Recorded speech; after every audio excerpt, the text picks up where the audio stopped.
My girlfriend smiled at the beach in Barcelona and said, "I think I want something less predictable."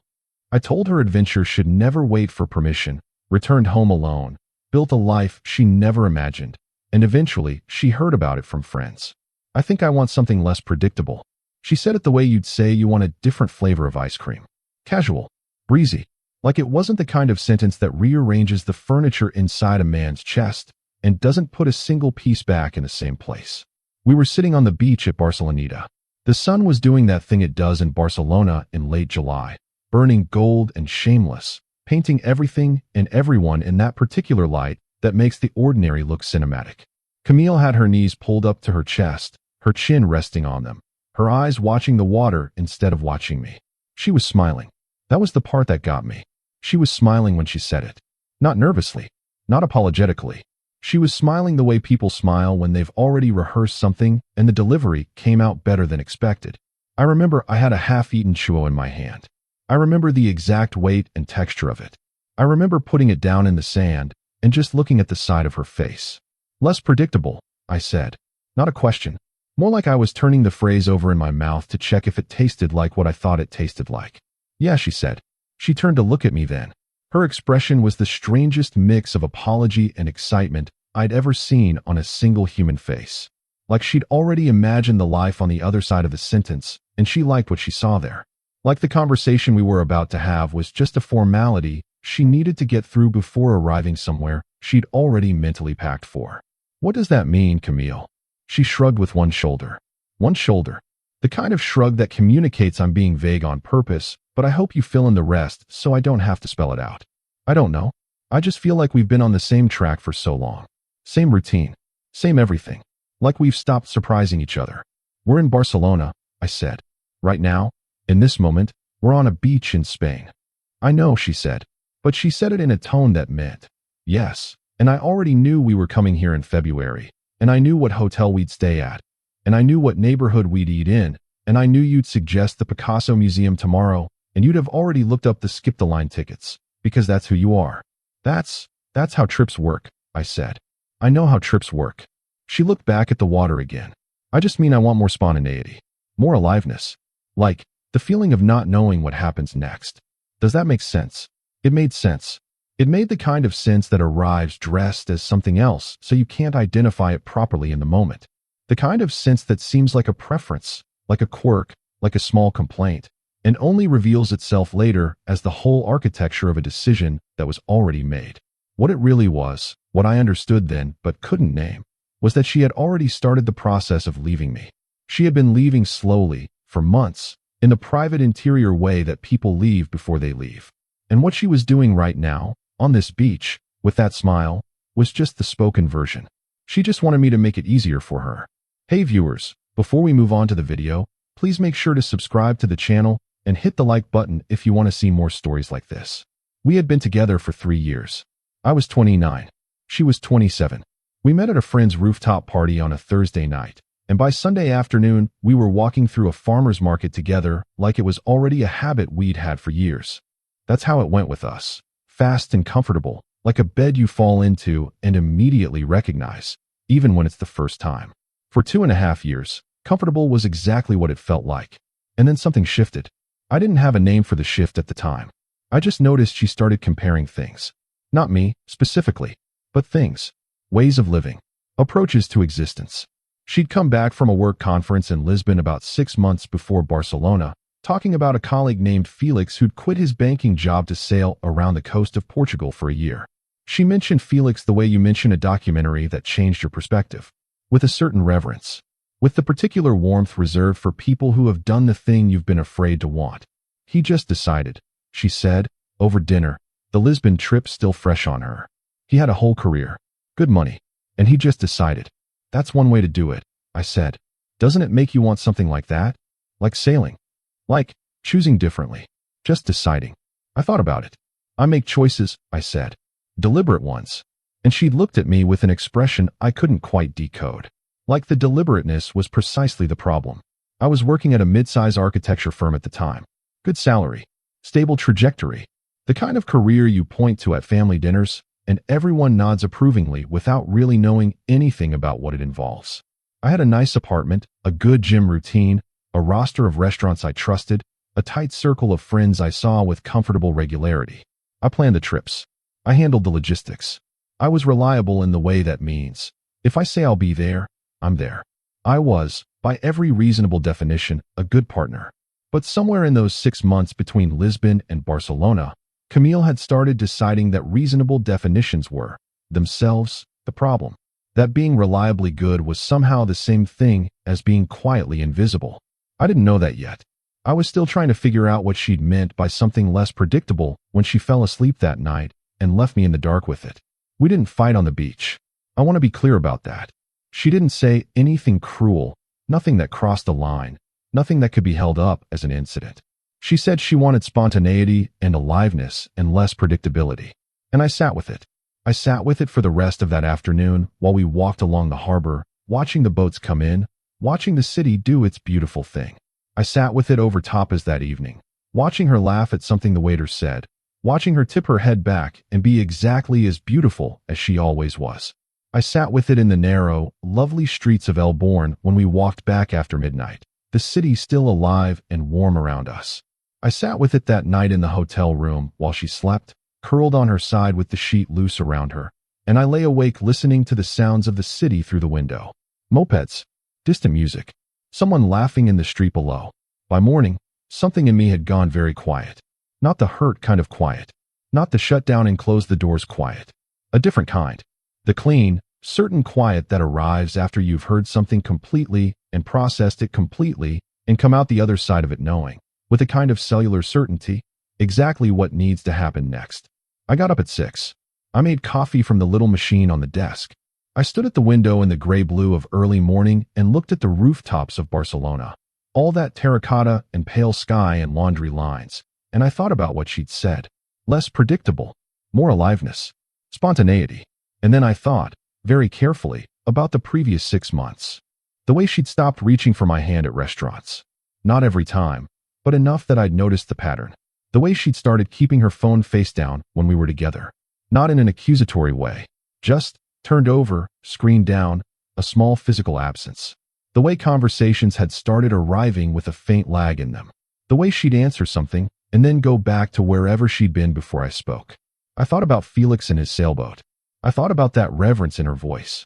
I thought about the conference in Lisbon and how she'd come back 6 days later and something had been different in a way that was completely invisible if you weren't paying attention. I had been paying attention. I'd just been telling myself a more comfortable story about what I was paying attention to. And standing there at the Barcelona window with the coffee going cold, watching the light change and the city begin to breathe again, I arrived at a thought that was so precise and clean it almost didn't feel like mine. Adventure should never wait for permission. She wanted less predictable. Fine. So did I. She woke up around 8 and found me already dressed. Bag open on the chair. Essentials on the bed in a careful row. You're up early, she said, stretching. Couldn't sleep. She sat up and looked at me with that sleepy morning softness that I had always genuinely loved. That part was real. The love had been real. That's always the hardest part of these things to reckon with.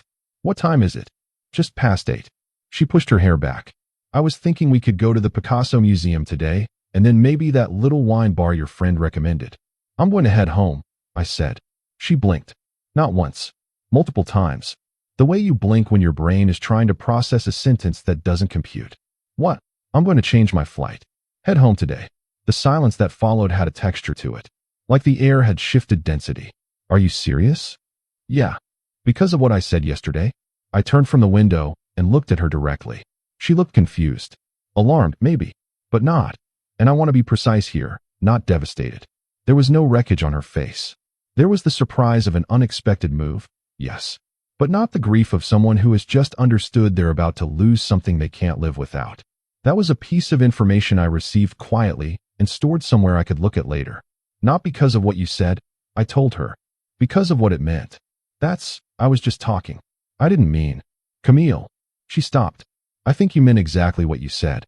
I think you've been meaning it for a while. And I think you were right to say it. That's not what. I think we've both been doing a version of this that doesn't fit us the way it used to.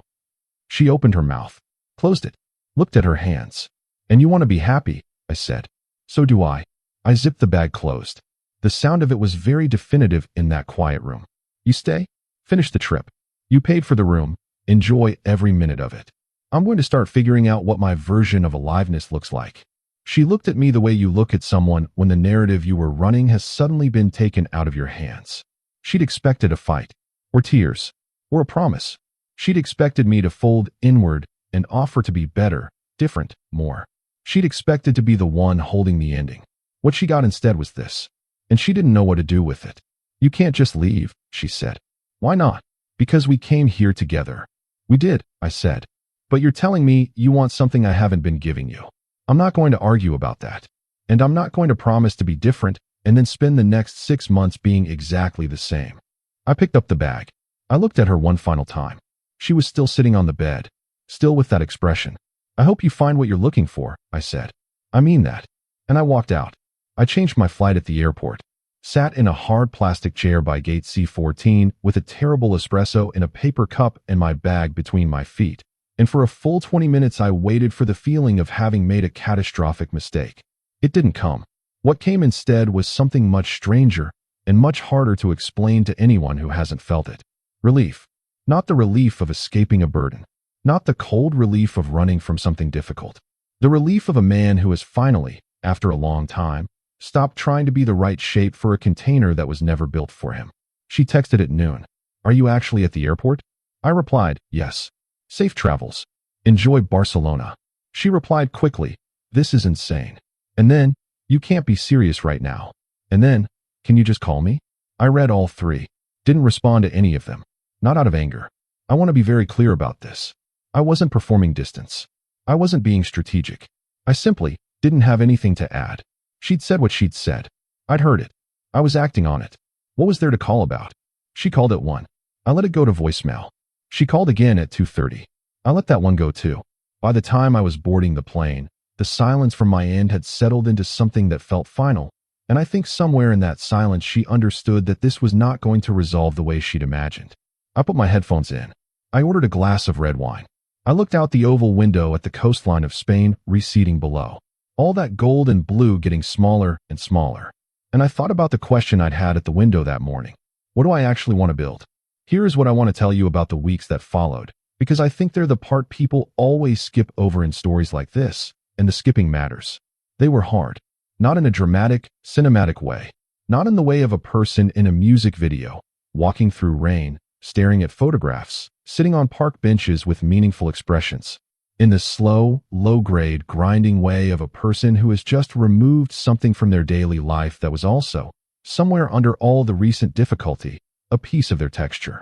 I came home to the apartment, made dinner, watched something on television that I couldn't focus on, woke up the next morning and went to work and answered emails and sat in a planning meeting and drafted responses to client notes. Normal. The surface of things. But underneath the surface, something was running. The question, what do I actually want to build?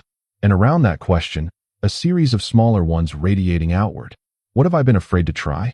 What have I been calling impractical because impractical was just a polite word for terrifying? What version of this life have I been keeping in a drawer somewhere, visiting occasionally in moments of courage and then folding back up and putting away again? My friend Owen called on the second evening. He and I had been close since university. The kind of friendship that doesn't require updates because there's a baseline understanding that means you never have to start from the beginning. I heard, he said. From who? Doesn't matter. Are you okay? Yeah, I said. Actually, yeah. He went quiet for a second. Then, that's either the healthiest thing I've ever heard you say, or the most concerning. Maybe both, I said. She's already told people you left her stranded in Barcelona. I laughed at that. Not bitterly. Just the image. She had a return flight and a fully paid hotel room for 3 more nights in one of the most beautiful cities in Europe. That's exactly what I said. Who's she telling? Petra mostly. And whoever Petra tells. Petra was one of Camille's friends who had never particularly warmed to me. The kind of person who treats other people's relationships like ongoing news events. Always monitoring. Always ready with a take. What's the narrative? That you had some kind of emotional crisis and fled. Interesting interpretation. Petra also said Camille was devastated. I thought again about that face. Confused. Surprised. Not devastated. She'll be okay, I said. Owen, can I tell you something else? Yeah. I'm thinking about leaving the firm. Silence. The architecture firm, I clarified. I know which firm. The one you've worked at for 6 years. That's the one. Longer pause. To do what exactly? And here's the thing. I had an answer. I'd had the answer for 2 years. It had been sitting in that drawer, folded, patiently waiting. Independent studio practice. My own projects. The hotel renovation in Porto that I'd been approached about and declined because the timing wasn't right and the risk was too real. A residential commission in Greece that had reached out 18 months ago for a small island community, and I'd turned down because it felt like jumping off a cliff with no knowledge of the water depth below. A practice built around projects that meant something. Work that didn't feel like producing a product for people I'd never meet. I'd been calling it impractical every time it surfaced. Standing in my apartment on a Tuesday evening, holding the phone while the city went quiet around me, I genuinely could not remember why I'd thought that. 3 weeks after Barcelona, I handed in my notice. My director looked at me the way someone looks at a person who has just announced they're quitting Gravity. He said the firm had big plans for me. He said this wasn't the time to be making impulsive decisions. The word impulsive delivered with the particular care of a man trying not to sound condescending and not entirely succeeding. I thought about Camille smiling at the water when she said she wanted less predictable. I smiled with the inside of my mouth where he couldn't see it. It's not impulsive, I told him. I've been thinking about it for 2 years. He offered a raise. I declined. He offered the project lead role on a development in Amsterdam. Good prestige, real visibility, the kind of thing that puts your name in the industry. I declined that too. We shook hands on my last day with the firm handshake of a man who is absolutely certain I'd be crawling back in 6 months. I understood his certainty. I'd had exactly that certainty myself for years. It's the particular confidence of someone who has never seriously gambled on themselves. The belief that the people who have are either deluded, lucky, or temporarily insane. I signed the lease on a studio space the following week. 2 rooms in an old industrial building near the canal. Bare brick walls, high ceilings, windows that looked out over the water and caught the afternoon light in a way that made the room feel like it was always in the process of becoming something. I put a large drafting table by the window. I bought a decent coffee machine. I made 1 call to the Greek island project. They picked up on the second ring. "We're still interested," the client said immediately. "We thought we'd lost you." "You almost did," I said. "I'm glad you called back," he said. "We've been waiting." That sentence. Those 2 words. We've been waiting. I had to put the phone down for a moment after the call ended. I just sat at the empty drafting table with my hands flat on it and felt something I couldn't name. Some compound feeling made of embarrassment at how long I'd waited and relief that it wasn't too late, and a kind of gratitude for whoever had arranged the timing this way. I started work on the island the following Monday. Camille texted once more, about a month in. "Can we talk?" I sat with that message for longer than I want to admit. Not because I was undecided. Because I was aware, very aware, that the way I replied to this was going to be a kind of statement about what I understood, about what I was choosing, about who I was in the process of becoming. I replied, "I think we've both said what needed to be said. I hope you're well." She came back quickly. "That's not fair." I looked at that word. Fair. Was it fair that she'd spent the better part of 6 months making me feel as though being reliable and present and genuinely consistent was a form of failing her?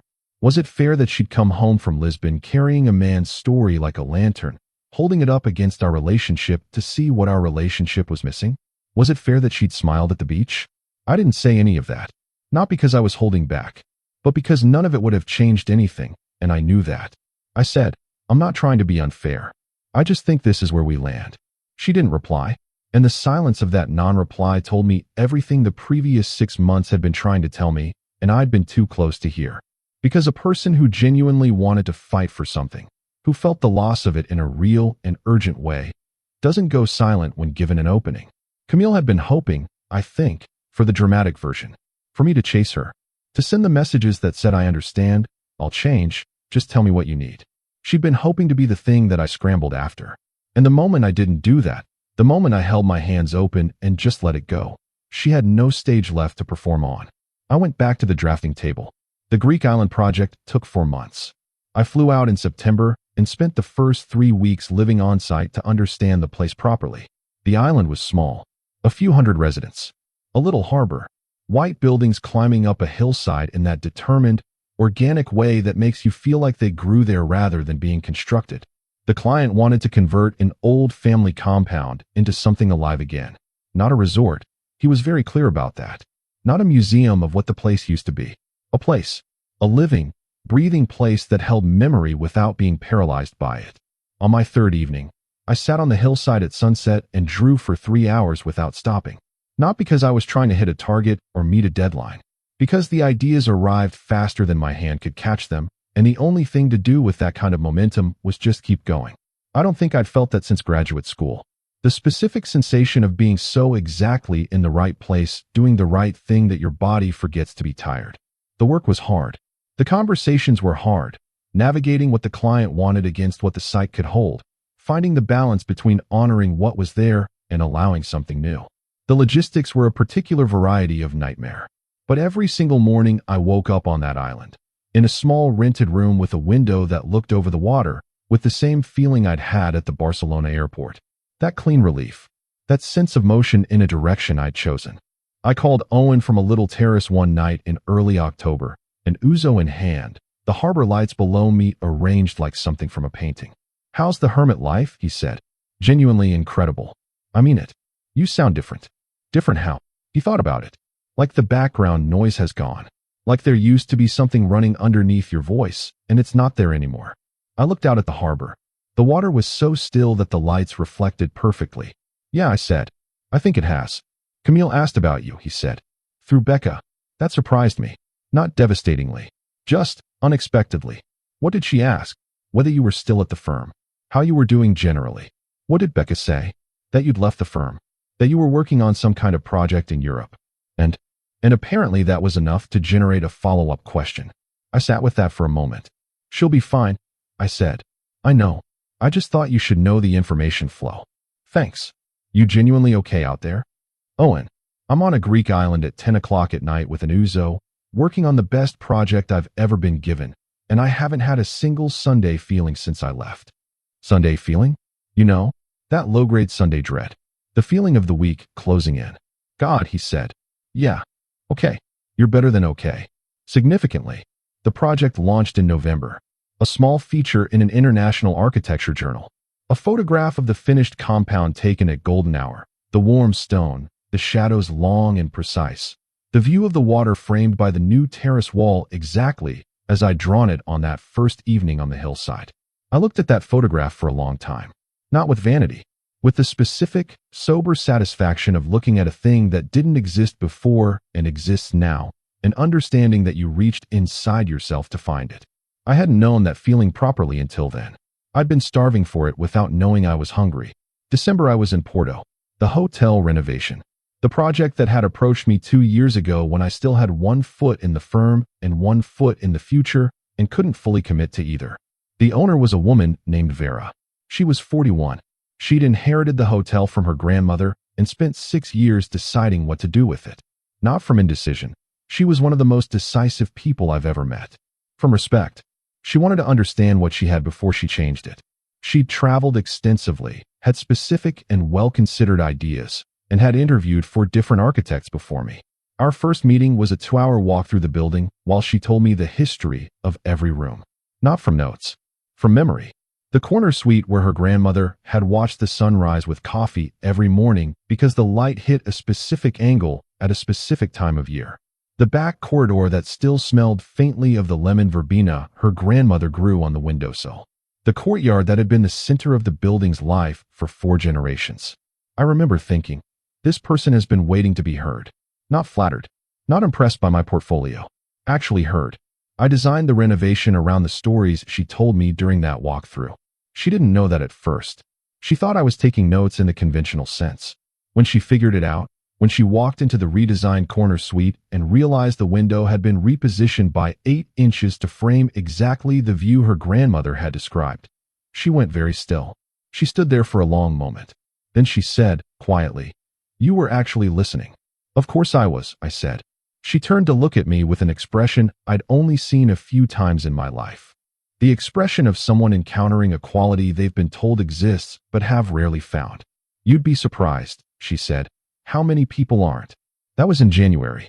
By March, we were having dinners that had nothing to do with the project and everything to do with us. I want to stay on the main timeline because Vera belongs to a different story, a better one, And I don't want to fold her into this one as a supporting character when she's something much more than that. What matters here is February. 7 months after Barcelona. Owen called on a Sunday morning while I was at my desk in Porto, coffee going cold beside a set of plans I'd been revising since dawn. "You're about to become a topic of conversation in a room you're not in," he said. "Whose room?" "Camille's." "Petra's." "The whole network." "Why now?" "Because Becca ran into someone from your old firm at a gallery thing Friday night. Apparently, it turned into a 20-minute conversation about what you've been doing since you left." I waited. "And the Greek project got picked up by a design platform this week. Decent-sized feature. Your name's in it." Apparently, it showed up in someone's Instagram story. I had seen the notification about the platform feature. I'd been mid-conversation with Vera about tile selections, and I'd bookmarked it to read later and then forgotten about it. Petra commented on the Instagram story asking if it was the same person, Owen said. And then apparently Camille liked the post. I didn't say anything for a moment. "That's a small thing," I said. "It is a small thing," Owen agreed. "It's also not a small thing." "No," I said. "It means she's watching. It means she's watching." She reached out in March. Not a text this time. An email. Her name in the sender field. I looked at it for a long time before opening it. She'd seen the journal feature. She wrote that she always knew I had it in me. And she meant it, I think, which is why it was also the most complicated thing she could have said. She said she was proud of me. She said she hoped I was well and genuinely happy. She said she'd been thinking about Barcelona and wanted me to know she'd handled it badly. Not just the beach conversation. The months leading up to it. The way she'd used the language of her own restlessness as a verdict on my character. It was a good email. Honest and clear and free of subtext. The email of a person who has had 7 months to sit with a thing and has actually done the sitting. I wrote back. "Thank you for this. Genuinely. I'm glad you reached out. I'm doing well, better than I've been in years, which I mean literally. Barcelona was hard to process at the time, but I think you were right that we'd both stopped growing in the same direction. I didn't handle the leaving gracefully, but I meant what I said about adventure not waiting for permission. I hope you found yours."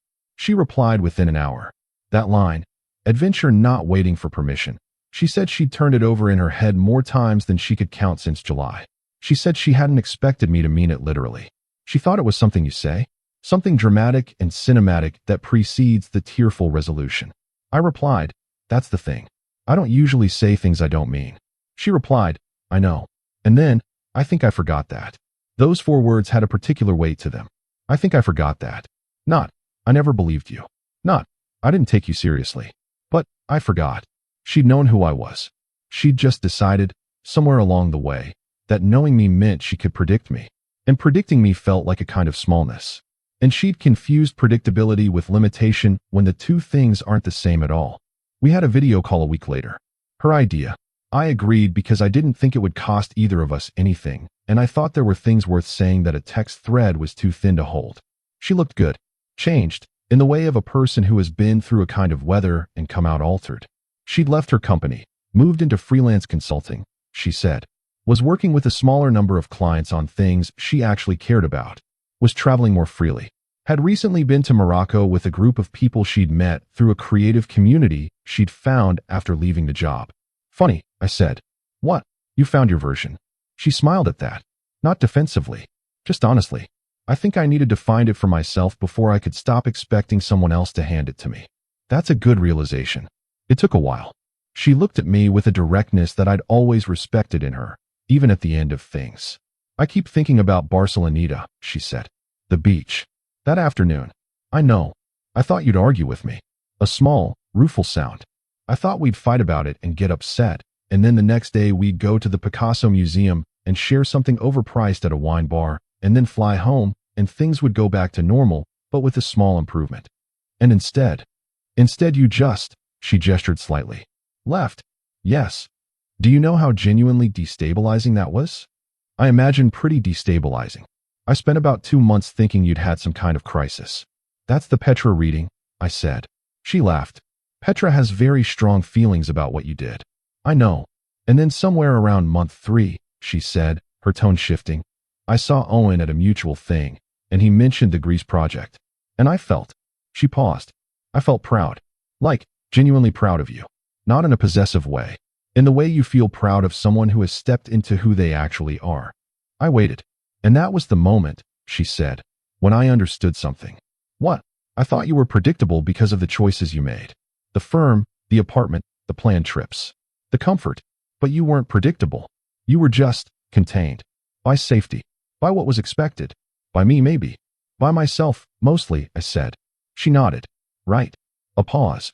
I'm the reason you left, she said. Camille, I know you'd say you'd have done it eventually anyway. Maybe. But you weren't doing it.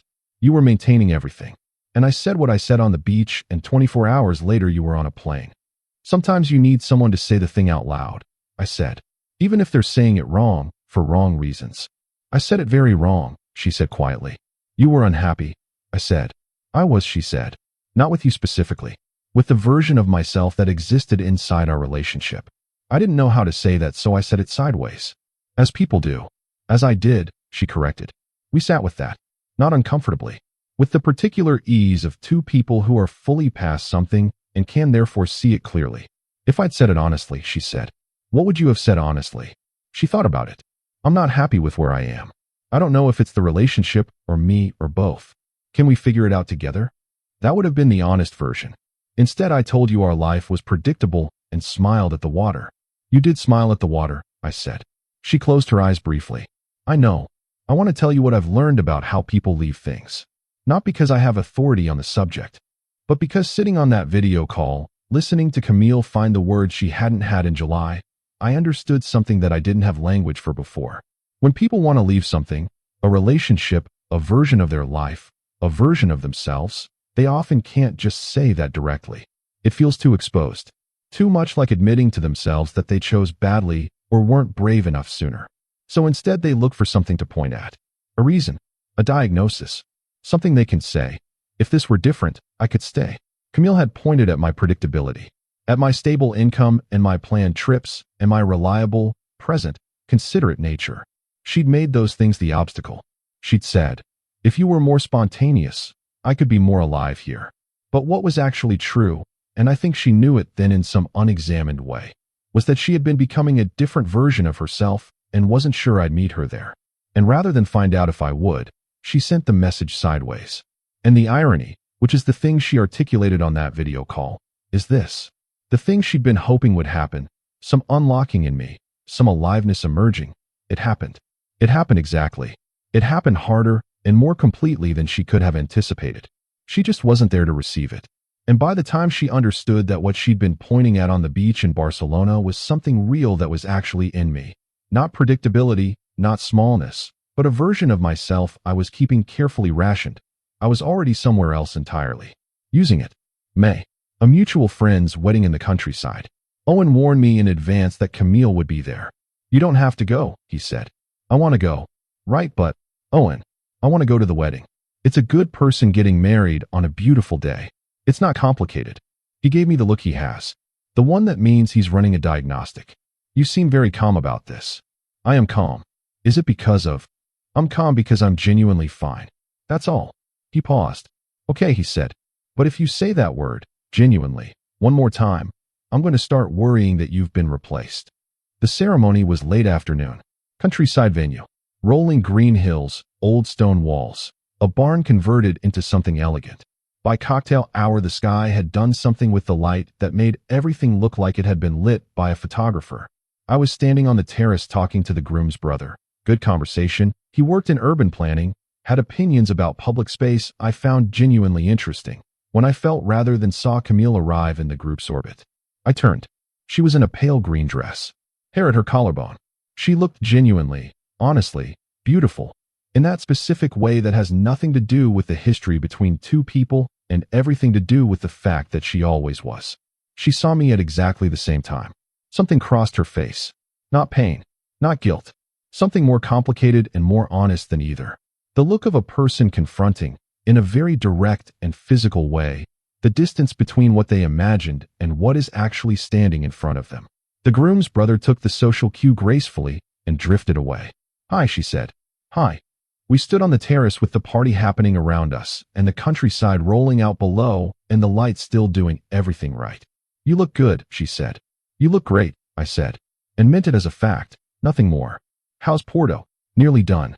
Comes out beautiful. I saw some of the in-progress photos from the feature. The courtyard work is. She shook her head slightly. It's really something. Thank you. A pause. Is it yours? She said. The design, yes. I meant. She held my eyes for a moment. Is it something more than the project? She'd heard. Through Becca, most likely. Or Petra. Information didn't stay still in that world. I looked at her. Yes, I said. Something more. She nodded once. Looked out at the garden below. The quiet lasted a few seconds. She's lucky, Camille said. Very even. No performance in it. I'm the lucky one, I said. She smiled at that. A real smile. Not the Barcelona smile. Not the one that was looking somewhere else. This one was looking at me. Looking at the particular fact of who I'd become and reckoning with it honestly. I think about what you said sometimes, she told me. Adventure not waiting for permission. Does it still land wrong? No, she said. It just lands sad. Not, I wish you'd said it to me. Not, I wish I'd understood. Just, sad. The honest, simple word for the feeling of understanding something too late. We stood there for another moment. The light, still beautiful. The music starting up from somewhere inside. She touched my arm once, briefly, lightly, the kind of contact that says goodbye to something rather than hello, and then she walked back into the wedding. I watched her go, poured the last of my wine, stood there for a while. Owen materialized beside me about 20 minutes later. He handed me a fresh glass without commentary. How'd that go? He asked. Fine. Actually fine. She okay? I think she is, yeah. He looked at me sideways. She told Petra, apparently, that she never really understood why you left the way you did. I left because she asked me to, I said. Not in so many words. In exactly enough words. He considered that. She also said, again, this is filtered through Petra, so apply appropriate calibration, that she always thought you were the kind of person who needed a push. She wasn't wrong. No, Owen said. But the push she gave you wasn't the push she meant to give. I looked at him. She pushed you straight into yourself, he said. And yourself turned out to be quite far from where she was standing. The wedding band started something slow, and people began moving toward the dance floor. The evening was warm and full of something you could only call good feeling. Does that make you sad? Owen asked. I thought about all of it. The beach. The chuo in the sand. That smile. The drafting table by the canal. The Greek hillside at sunset. The Porto Hotel corridor. Vera turning to look at me and saying, you were actually listening. I thought about the person I'd been before Barcelona. Present, capable, good, and very carefully not quite himself. No, I said. It doesn't make me sad. Owen nodded. Good, he said. He raised his glass. To Barcelona, he said. To Barcelona, I said. And I meant it the way you mean something that changed everything. Not with bitterness, not with grief.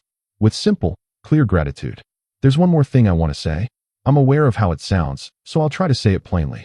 When Camille sat on that beach and said she wanted something less predictable, she was telling a true thing about herself. She wanted more texture in her life. She wanted to feel like tomorrow might genuinely surprise her. She wanted the specific electricity of not quite knowing what happens next. These are not bad things to want. In fact, I think they are some of the most human things there are. And I want to be careful not to make Camille the villain of this, because she wasn't. She was a person who had an honest feeling and expressed it badly. We all do that. We all have versions of the Barcelona beach inside us. Some conversation we've been circling for months that we finally release sideways, in the wrong shape, at the wrong moment, because the direct version feels too vulnerable to say out loud. Camille said it sideways. It just happened to land in a way that changed everything. The mistake wasn't the wanting. The mistake was pointing it at me like a diagnosis, making my steadiness the reason her life felt small.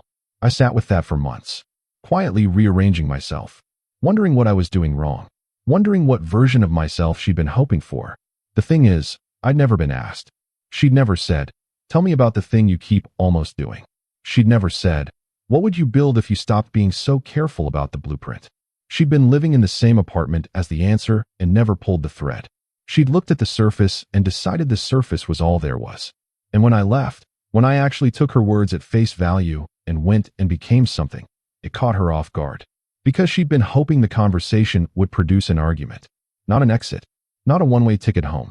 Not a studio by the canal and a Greek island project in an international journal and a hotel renovation in Porto that a woman once described as the most listened to building she'd ever been in.